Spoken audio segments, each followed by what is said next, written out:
Assalamualaikum warahmatullahi wabarakatuh.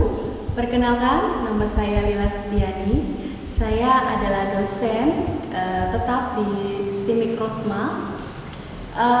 Pada semester ini, saya mengajar mata kuliah rekayasa perangkat lunak, Business Process Management, Kewirausahaan dan Inovasi,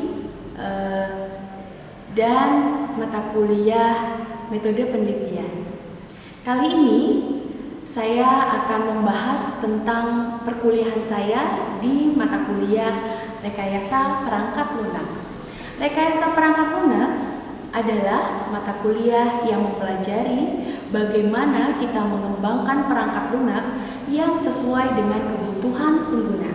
Dalam mata kuliah ini, mahasiswa akan mempelajari tentang apa itu rekayasa perangkat lunak, kemudian model proses pengembangan perangkat lunak, dan tahapan-tahapan dari proses pengembangan perangkat lunak, di antaranya requirement engineering, pemodelan sistem, development, kemudian implementasi dan testing. Pada perkuliahan kali ini, saya sudah memasuki pada perkuliahan ke-10, pertemuan ke-10. Saat ini mahasiswa telah mempelajari yaitu pemodelan sistem. Dalam mata kuliah ini, pada pertemuan awal saya sudah menetapkan tempat untuk mereka melakukan observasi sebagai tugas proyek mereka. Tugas ini merupakan tugas individu. Jadi, mahasiswa saya minta datang ke industri atau instansi pemerintah, sekolah untuk mengobservasi proses bisnis yang ada di sana. Kemudian ini menjadi tugas mereka. Tugas pertama mereka adalah menjelaskan proses bisnis yang ada di sana dalam bentuk skenario. Setelah itu mereka memodelkan ke dalam bentuk bisnis proses yang dimodelkan dalam BPMN. Setelah mahasiswa melakukan penyusunan bisnis proses usulan, selanjutnya mahasiswa tersebut berdasarkan fungsional dan non-fungsional sistem yang telah ditentukan, mahasiswa memodelkan ke dalam bentuk pemodelan struktural, pemodelan behavior, kemudian pemodelan interaksi, dan pemodelan konteks. Nah, berdasarkan pemodelan tersebut, mahasiswa membuat mock-up dari sistem. Mock-up yang telah disusun, mahasiswa kemudian melakukan pengujian dari mock-up tersebut. Nah, pengujian ini dilakukan menggunakan sistem dan mahasiswa juga belajar membuat user acceptance test dan black box testing. Demikian terkait arahan saya terkait proyek dari software engineering atau rekayasa perangkat lunak ini. Sebelum mahasiswa mengikuti perkuliahan saya, di setiap pertemuan mahasiswa saya minta untuk menonton dan menyimak apa yang saya sampaikan di video pembelajaran yang telah saya unggah di YouTube channel saya, seperti yang saya tampilkan berikut. Itu untuk pemodelan. Jadi ingat, dalam pemodelan itu ada pemodelan konteks, kemudian konteks diagram ya. Bisa kita lihat lagi di sini ya, sebentar di sini. Konteks model itu digambarkan seperti ini ya. Kemudian dari konteks model tersebut kita menggambarkan activity diagram dari proses bisnis itu bisa. Kemudian setelah konteks model itu digambarkan interaction model, di mana interaction model itu digambarkan menggunakan use case model dan sequence diagram. Lalu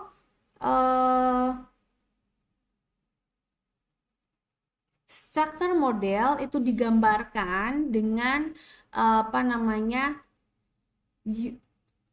kelas diagram, yang dimana kelas diagram ini ada asosiasi, kemudian ada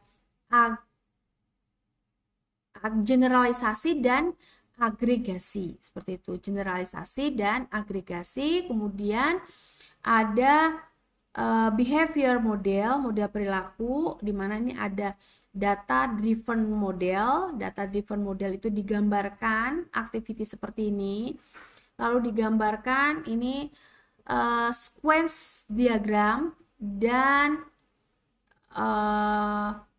state diagram, seperti itu. Jadi ada konteks model, struktural model, interaction model, dan behavior model. Yang perlu diingat, konteks kita gambarin konteksnya, kemudian kita gambarin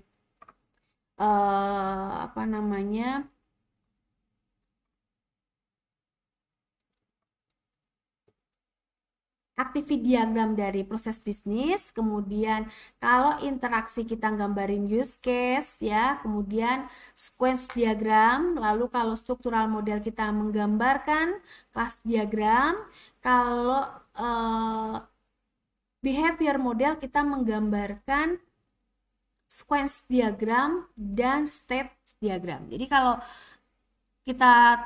kalian nanti ditanya suatu saat ketika skripsi menggunakan pemodelan ini, Anda harus bisa menjelaskan Anda menggambarin apa, apakah menggambarkan konteksnya, apakah Anda menggambarkan interaksinya, apakah Anda menggambarkan behavior modelnya, atau menggambarkan dari struktural modelnya, seperti itu. Jadi harus jelas kalian gambarin apa, jangan sampai pokoknya biasanya di skripsi itu Bu ada ada use case, terus activity diagram, sequence diagram, class diagram, udah gitu. Itu karena contohnya begitu di skripsi-skripsi lain, bukan. Jadi Anda itu mau gambarin apa di bab 4 nanti ketika misalkan kalian melakukan pemodelan itu. Mau gambarin strukturalnya, behaviornya, menggambarkan interaksinya, atau menggambarkan strukturalnya, seperti itu harus jelas. Jadi itu adalah sistem modeling. Ada 4 pemodelan yang harus Anda kuasai. Itu saja dari saya untuk pertemuan materi sistem modeling ini. Nanti selanjutnya kita akan melakukan praktek pemodelannya dengan menggambar dari case kasus yang sudah Anda dapat kemarin. Kemarin kalian sudah menggambarkan fungsional non fungsionalnya, lalu pada pertemuan selanjutnya nanti kita akan menggambarkan pemodelannya. Itu saja dari saya untuk pertemuan hari ini. Terima kasih, saya tutup. Wassalamualaikum warahmatullahi wabarakatuh. Demikian cuplikan video pembelajaran saya yang telah saya unggah di YouTube channel saya. Setelah mahasiswa mempelajarinya, kami melakukan diskusi. Video pembelajaran yang ada ini menjadi bahan belajar mahasiswa sehingga mendorong mahasiswa untuk bertanya di dalam kelas. Di samping itu juga praktek yang ada yang dilakukan ketika di lapangan atau di industri, instansi, ini menjadi motivasi mereka untuk bertanya apa yang harus dilakukan. Biasanya yang sering ditanyakan mahasiswa adalah tahapan dan apa yang harus dikerjakan. Nah, berikut adalah cuplikan dari diskusi kami ketika di kelas. Halo semuanya. Video offline pertama ya, karena kan libur ya. Hari ini kita offline pertama untuk mata kuliahnya software engineering. Berdasarkan beberapa mata kuliah sebelumnya ya, kan belajar BPMN ya kan, pakai sekarang ya menggambar proses bisnis. Coba fungsional itu apa? Apa yang menjadi pembentukan fungsional dari sistem? Coba yang kasih dulu apa? BPMN itu harus ada start diakhiri dengan end dalam satu proses atau dalam satu pool atau kan pool length. Tuh kan? Kalau pool kotaknya, nanti kalau per aktor itu length-nya, ya kan? Dalam satu pool itu hanya ada satu start dan hanya satu end. Jadi ingat, BPMN itu harus ada aktornya, ya kan? Terus nama prosesnya dari poolnya itu proses apa ditulis, ya. Kemudian perhatikan Tidak boleh ada aktivitas yang terputus. Kalau misalnya non fungsional berarti alatnya. Alat kalau non fungsional. Non fungsional itu bisa dari servernya, base-nya, bisa website, base mobile, aplikasi seperti itu. Jadi itu disebut dengan fungsional dan non fungsional. Ya kalian gambar ya apa namanya? Jadi gambar seperti apa? Berdasarkan proses atau kadang yang Nah, terus kemudian proses bisnis ya, sebut istilah proses bisnis. Nah, proses bisnis itu ada proses bisnis apa?